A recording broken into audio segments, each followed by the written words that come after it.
Absolument ravi de vous retrouver sur la chaîne Géopolitique. Je tiens tout d'abord à m'excuser qu'il n'y ait pas eu de vidéo au cours des 4 dernières semaines. Un peu de fatigue, un peu de maladie, on va dire. Tout est désormais rentré dans l'ordre et je suis absolument ravi de vous retrouver, d'autant plus que l'actualité géopolitique est très chargée. Comme je vous le redis depuis un certain nombre de semaines, il y a une constellation d'événements qu'on risque de voir d'ailleurs émerger au cours de l'année 2022. Et parmi l'un de ces conflits qu'on risque de voir émerger au cours des prochaines semaines, il y a le conflit entre l'Ukraine et la Russie qui prend des proportions de plus en plus grandes. Et c'est tout l'objet de cette vidéo. Donc on va poser dans cette vidéo la question suivante. Est-ce que la Russie pourrait envahir l'Ukraine? Alors, si vous n'avez pas suivi l'actualité au cours des dernières semaines, c'est vrai que ceci peut paraître, cette en-tête peut paraître assez ahurissante, pour ne pas dire un petit peu surréaliste. Comment se fait-il que tout d'un coup, la Russie voudrait envahir l'Ukraine? Alors, ne soyons pas non plus totalement dupes. Je veux dire, il y a un conflit latent. Il y a même eu un vrai conflit en 2014 avec des dizaines de milliers de morts. Donc, on peut pas non plus oublier ceci. Et puis, il faut rappeler que la guerre dans le Donbass, dans l'est de l'Ukraine, dure depuis désormais 2014. Et vous avez une guerre, ce qu'on appelle des guerres à faible puissance, c'est-à-dire elle existe, mais en même temps, elle n'est pas très puissante. Et donc, si vous voulez, la Russie maintient toujours, si vous voulez, une pression sur l'Ukraine. Alors, il faut rappeler déjà que au mois d'avril dernier, l'armée russe s'était déployée le long de la frontière ukrainienne, envoyant plus de 100 000 soldats. Alors, ceci s'était résolu puisque la Russie, quelques semaines plus tard, avait accepté de retirer ses 100 000 troupes massées le long de la frontière ukrainienne au prix de concessions de la part des États-Unis, qui avaient donc décidé de lever les sanctions sur le gazoduc sous-marin, le Nord Stream 2. Alors je rappelle que les autorités états-uniennes avaient mis à partir de fin 2019 des sanctions contre toutes les sociétés qui souhaitaient participer au projet de Nord Stream 2, donc ce qui avait conduit avait eu pour conséquence l'arrêt du projet. Et donc, la levée des sanctions au mois d'avril avait permis, si vous voulez, l'aboutissement du projet en septembre. Le 3 septembre dernier, le projet a été fini du Nord Stream 2. Donc, les autorités russes, désormais, étaient prêtes à envoyer des milliards de mètres cubes de gaz. Mais voilà que il y a quelques jours, enfin plutôt quelques semaines, le régulateur allemand de l'énergie a décidé donc de ne pas certifier le gazoduc Nord Stream 2. Alors là, c'était, si vous voulez, le coup de massue pour les Russes, parce que du côté russe, on pariait beaucoup sur ce Nord Stream 2, qui a quand même coûté 11 milliards d'investissements, notamment qui ont été supportés dans la très grande majorité par la société d'État russe Gazprom. Et donc le fait que le régulateur allemand de l'énergie pour l'instant ne certifie pas, si vous voulez, a été un coup de massue économique très important pour la Russie qui misait beaucoup sur le Nord Stream 2 pour, si vous voulez, non seulement d'un point de vue évidemment économique, puisque ça aurait permis de rentrer de revenus supplémentaires pour l'État russe, et d'un point de vue géopolitique, ça aurait permis si vous voulez, d'augmenter la dépendance de l'Allemagne et des autres pays européens vis-à-vis de la Russie. Alors comme on l'a dit, suite si vous voulez, à cette concession américaine de lever des sanctions sur le Nord Stream 2, les autorités russes ont donc eux aussi on fait de même, on fait des concessions, vis-à-vis des autorités américaines, en retirant leurs 100 000 troupes. Donc après, encore une fois, après avoir obtenu des concessions au sujet du Nord Stream 2. Mais voilà que, depuis quelques jours, on apprend qu'il y a désormais 175 000 soldats qui sont déployés le long de la frontière avec l'Ukraine. Alors là, c'est là où, si vous voulez, on va commencer à rentrer un petit peu dans le vif du sujet. Comment se fait-il que tout d'un coup, si vous voulez, la Russie envoie 175 000 soldats? 8 mois plus tôt, donc au mois d'avril de cette année, la Russie s'était retirée avec les 100 000 soldats, avait obtenu les concessions, et désormais, 8 mois plus tard, rebelote, mais cette fois-ci avec 175 000 soldats. En plus, on ne sait pas exactement en réalité combien y a-t-il de soldats. Ce sont des images satellitaires qui donnent à peu près ce chiffre, mais peut-être on a plus que 175 000. Donc on voit qu'il y a, si vous voulez, les chiffres donnent à penser que les intentions russes sont encore moins claires qu'au mois d'avril. Et c'est ce qui a poussé, si vous voulez, le secrétaire général de l'OTAN, Jens Stoltenberg, l'ancien premier ministre norvégien, à dire que les intentions russes ne sont pas claires mais il y a une concentration inhabituelle de force. Alors, c'est ça qu'il y a quelque chose, si vous voulez, de pas clair pour l'instant. Pourquoi? Qu'est-ce qui motive, si vous voulez, la Russie à envoyer 175 000 soldats à la frontière russe de 8 mois encore une fois, 8 mois après les avoir retirés? Alors clairement, on va poser la question, quelles sont les intentions russes? Quel est le but poursuivi? Et là, je vais donner, si vous voulez, quelques pistes de réflexion. Il est très difficile de savoir exactement qu'est-ce qu'il y a dans la tête, si vous voulez, des autorités russes. Alors, les pistes de réflexion qu'on peut suggérer sont, est-ce qu'il s'agit simplement d'une simple guerre psychologique? Si oui, pourquoi y aurait-il donc plus de troupes qu'au mois d'avril? Première piste de réflexion. Deuxième piste de réflexion, est-ce uniquement pour obtenir des garanties de sécurité? Parce que officiellement, c'est un petit peu le discours russe, c'est-à-dire qu'on envoie des troupes pour, si vous voulez, obtenir ce qu'on appelle ces garanties de sécurité. Alors j'ai mis entre guillemets parce que ce sont l'expression des autorités russes pour dire tout simplement que pour, si vous voulez, bloquer l'expansion de l'OTAN. Si vous voulez, les Russes craignent que l'Ukraine pourrait adhérer à n'importe quel moment à cette organisation militaire nord-atlantiste de l'OTAN. Et donc, si vous voulez, une fois pour toutes, si vous voulez, les autorités russes veulent mettre clairement fin à ce débat que l'Ukraine, je rappelle, qui est officiellement candidat à l'OTAN, ainsi que la Géorgie d'ailleurs. Et donc, il s'agit clairement, comme l'a encore redit cette semaine le président Poutine, il s'agit d'une ligne rouge pour la Russie. Et donc, si vous voulez, en envoyant ces 175 000 soldats, officiellement, la Russie voudrait mettre fin à ce débat d'expansion de l'OTAN, et par là même, elle voudrait également que les États-Unis se retirent leurs troupes des pays limitrophes de la Russie. Donc, je veux dire, bien sûr, la Pologne, la Lituanie, la Lettonie et l'Estonie. Et donc, elle souhaiterait que les troupes états-uniennes se retirent de ces territoires. Et donc, tout ceci est inclus dans l'expression de garantie de sécurité. Et donc, si vous voulez, si désormais, prenons l'hypothèse que les États-Unis ne fassent pas de concessions, est-ce que la Russie pourrait désormais envisager clairement une invasion? Alors pourquoi on parle d'invasion? Soyons très clairs. Ceci en fait est ce thème de l'invasion a émergé il y a quelques jours du fait que les services de renseignement ukrainiens et états-uniens ont rendu donc public la possibilité donc d'une invasion du territoire ukrainien qui pourrait, selon les informations qu'ils ont, aurait lieu en début 2022. Alors ceci a été annoncé publiquement, d'ailleurs repris publiquement par le secrétaire d'État, autre nom du ministre des Affaires étrangères des États-Unis, Anthony Blinken, qui a dit clairement que la Russie envisage d'envahir l'Ukraine. Et donc désormais, si vous voulez, c'est pas une question anodine en termes de droit international, une invasion, puisque évidemment il y a le principe de l'intangibilité des frontières, et donc très clairement il va se poser la question quelles pourraient être donc les conséquences d'une invasion.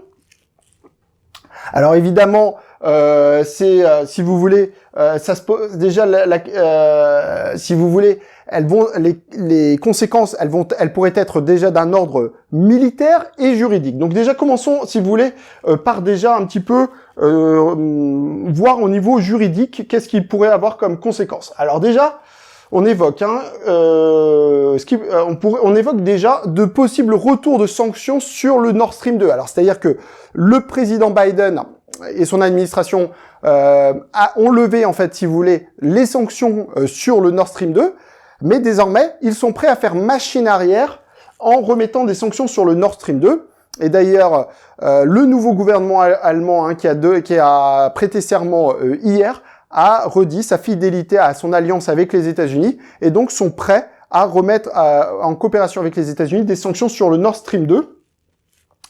Et donc également, d'un point de vue économique, en tout cas, le président Biden a tenu des propos vagues en disant qu'il y aurait des sévères conséquences comme on n'a jamais vu. Alors qu'est-ce que ça va être? Ça pourrait également impliquer d'un point de vue économique. Il y a des rumeurs qui circulent que peut-être les États-Unis seraient prêts à mettre des sanctions sur la Russie sur toutes les transactions financières internationales qui transitent par le système SWIFT. Et donc, à l'instar de l'Iran, la Russie ne pourrait plus faire de transactions internationales. Donc on voit que ce n'est absolument pas anodin. La Russie ne pourrait plus faire de transactions. Par ailleurs, il y aurait des sanctions envisagées également sur la conversion du rouble en dollars. Donc on voit des sanctions très importantes sont en ce moment étudiées par les États-Unis pour justement, si vous voulez, empêcher ce scénario. Alors c'est ça hein, tout l'enjeu, c'est qu'on est aussi dans, comme je disais un peu au départ, on est un peu dans une guerre psychologique, car très clairement du côté russe, on déploie un maximum de troupes, 200 000 troupes, ceci n'est absolument pas anodin. Du côté américain, on essaie de répliquer en annonçant publiquement, hein, ce qui n'est pas non plus anodin, puisque normalement, si vous voulez, en termes diplomatiques, on discute entre pays, entre collègues, entre homologues, mais les autorités états-uniennes, si vous voulez, pour empêcher ce scénario qui serait pour eux catastrophique d'une invasion, préfèrent, si vous voulez, prendre les devants en annonçant publiquement à la face du monde que la Russie voudrait envahir l'Ukraine. Donc là, très clairement, on est dans une guerre psychologique, à tel point que les présidents Biden et Poutine ont cru bon, même s'ils ne s'entendent absolument pas, ont cru bon de se parler. Pour le président Biden, ça a permis l'occasion de dire, comme je l'ai dit, hein, que de sévères conséquences seraient envisagées comme on n'a jamais vu, donc des sanctions sans précédent contre la Russie, des sanctions d'ailleurs qui n'auraient rien à voir avec celles qui avaient été dictées en 2014, hein, puisqu'en 2014, on avait des sanctions quand même importantes, mais qui ne sont pas du tout de du même calibre que ceux qui sont envisagés désormais. Et puis d'un point de vue militaire, il y aurait donc également une réplique militaire de la part des États-Unis, renforcement hein, des troupes états-uniennes dans des pays comme la Pologne, comme je l'ai dit, la Lituanie, la Lettonie. Par contre, le président Biden, et c'est là où peut-être il y a un point de faiblesse, et que peut-être la Russie pourrait exploiter, c'est qu'en fait le président Biden, en fait, ne veut pas non plus envoyer de troupes états-uniennes en Ukraine. En disant tout simplement que l'article 5 du traité de l'Atlantique Nord de l'OTAN ne s'applique pas à l'Ukraine, ce qui est vrai puisque l'Ukraine n'est pas membre de l'OTAN, mais par là même pourrait peut-être envoyer un message peut-être au président Poutine que l'Ukraine serait que tout simplement les États-Unis laisseraient les troupes ukrainiennes se défendre contre la Russie, et donc peut-être envoie-t-il un message de faiblesse, en tout cas d'un point de vue militaire, autant économique et financier, c'est un message de fermeté qui est envoyé, mais d'un point de vue militaire, il pourrait s'agir en fait d'un message de faiblesse qui pourrait être d'ailleurs exploité, il faut bien le dire, par le président Poutine et par son administration, mais justement aussi, il faut bien le dire, du côté ukrainien, il y a quand même un renforcement des capacités militaires, et c'est ce qu'on va voir tout de suite, hein, parce qu'aujourd'hui, si vous voulez, l'état de l'arsenal militaire ukrainien n'a absolument plus rien à voir avec celui de 2014. Si vous voulez, les États-Unis, même justement du fait que peut-être ils ne sont pas prêts à se battre sur le sol ukrainien contre la Russie, aide en fait l'Ukraine. Alors à l'époque du président Obama, on avait fait le choix de donner que des armes à usage défensif, c'est ce qui n'avait pas beaucoup aidé l'Ukraine et ce qui avait expliqué la défaite en fait de l'armée ukrainienne face aux troupes russes. Mais cette fois-ci, si vous voulez, on est dans un autre scénario puisque en fait, si vous voulez, le président Biden veut en fait plutôt, lui, il est pas du tout sur la même position que le président Obama, lui, pense qu'il faut aider au maximum l'Ukraine, d'ailleurs comme l'administration Trump, hein, d'ailleurs, qui avait donné des moyens militaires offensifs à l'Ukraine, comme par exemple, hein, récemment, l'Ukraine a eu des livraisons hein, de systèmes anti-chars Javelin, des équipements de localisation, et puis surtout, ils ont eu 80 tonnes de munitions, hein, ce sont donc des matériels militaires que l'Ukraine n'avait pas pu recevoir en 2014. Donc on voit, hein, les États-Unis ont investi plus de 2,5 milliards de dollars pour justement renforcer la défense militaire de l'Ukraine. Et puis, ce qu'il faut savoir, c'est qu'il n'y a pas que les États-Unis qui aident l'Ukraine en ce moment. Il y a également d'autres pays, comme la Turquie, qui a livré récemment 24 drones Bayraktar TB2, et d'ailleurs, par là même, a établi une entreprise commune pour que la production ait lieu à la fois sur le sol turc, mais également sur le sol ukrainien. pour justement augmenter les capacités de production. Et donc, alors justement, qu'est-ce que ce sont ces Bayraktar TB2 ? Pas forcément toujours connus du grand public. Ce sont des drones qui ont fait leurs preuves, notamment sur le terrain libyen et du Haut-Karabakh. Alors sur le terrain libyen, il faut le dire sans embâche et très clairement que ceci a permis de retourner le rapport de force. Le maréchal Haftar, mi-2019, était sur le point de prendre Tripoli lorsque donc la Turquie a déployé son système de drones qui a permis d'abattre en fait les avions du maréchal Haftar. Et donc, si vous vous rappelez bien, finalement, les troupes du GNA, du gouvernement internationalement reconnu libyen, avaient gagné la guerre. Et donc, enfin, en tout cas, avaient réussi à tout le moins à repousser les troupes d'Haftar jusqu'à quasiment donc Benghazi. Donc tout ça grâce au Bayraktar TB2. Pareil pour le Haut-Karabakh, il y a eu une victoire de l'armée azérie du fait principalement, pas uniquement, mais principalement de ces drones TB2 qui désormais sont prisés par de nombreux États dans le monde, car à la différence des drones israéliens, chinois et russes, ils sont beaucoup moins chers, ils sont vendus très peu cher et ils sont très efficaces comme on peut le voir. Et donc, désormais, l'Ukraine a demandé à la Turquie de l'aide militaire. Et justement, certains experts militaires posent la question suivante. Est-ce que justement ces drones pourraient être la nouvelle donne dans le conflit russo-ukrainien ?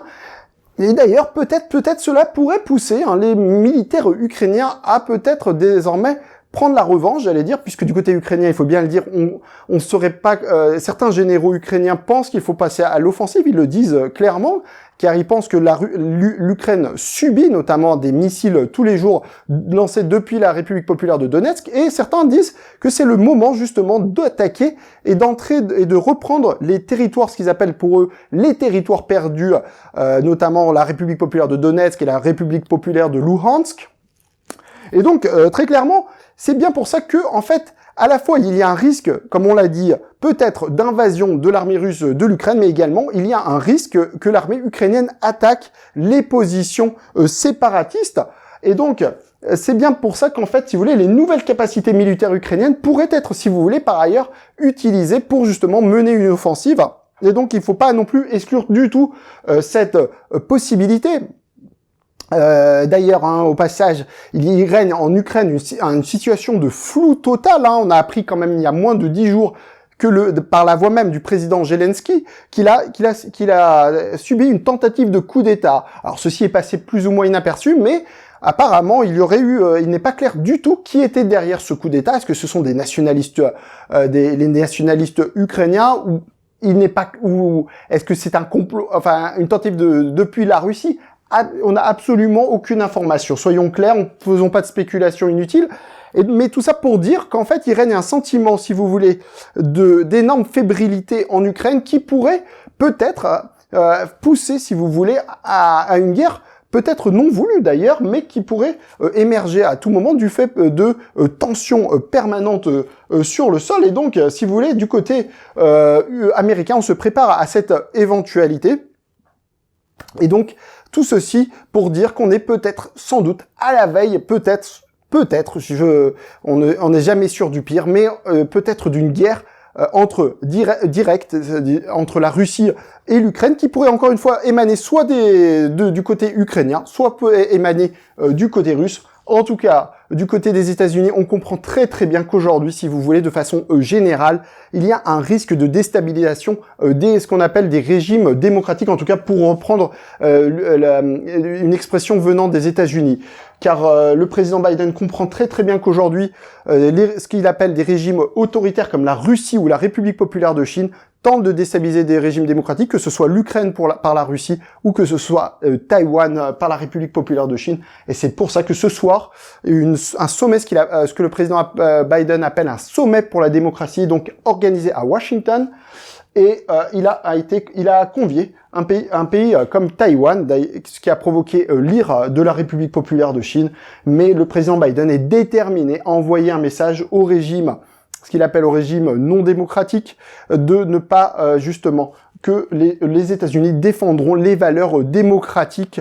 Et donc, il faudra justement voir si justement la Russie ou la Chine début 2022 pourrait justement tester, si vous voulez, la capacité de réaction du président Biden, car justement, ces envois de troupes répétés à la frontière ukrainienne, sans parler du survol de l'espace aérien taïwanais par les avions chinois, sont des tests envoyés au président Biden dans le sens où, en réalité, les deux États que sont la Russie et la République populaire de Chine veulent voir jusqu'où est prêt à aller Monsieur Biden pour défendre Taïwan et l'Ukraine. Dans le cas taïwanais, il donne quand même l'impression d'une certaine fermeté, qu'il défendra Taïwan, puisqu'il y a un Taiwan Relation Act de 1979 qui est très clair, alors qu'il n'existe pas une telle loi pour défendre l'Ukraine aux États-Unis. Il n'y a pas de loi qui a été votée par le Congrès, et donc il donne l'air, comme il l'a dit, qu'il n'appliquera pas l'article 5 de l'OTAN. Donc ceci pourrait être exploité encore une fois par les autorités russes, et c'est ce qu'on va voir dans les prochaines semaines. Est-ce qu'il y aura justement une sorte d'exploitation par les autorités russes pour attaquer l'Ukraine, ou encore une fois, est-ce que ce sont les autorités ukrainiennes qui attaqueront les autorités séparatistes, ou peut-être même les soldats russes? Voyons tout ceci. En tout cas, il y a des bruits de bottes dans la région qui pourraient sonner, qui pourraient justement apparaître dans les prochaines semaines. Merci pour votre attention et à très bientôt sur cette chaîne. N'hésitez pas à vous abonner à cette chaîne. Encore merci pour votre attention.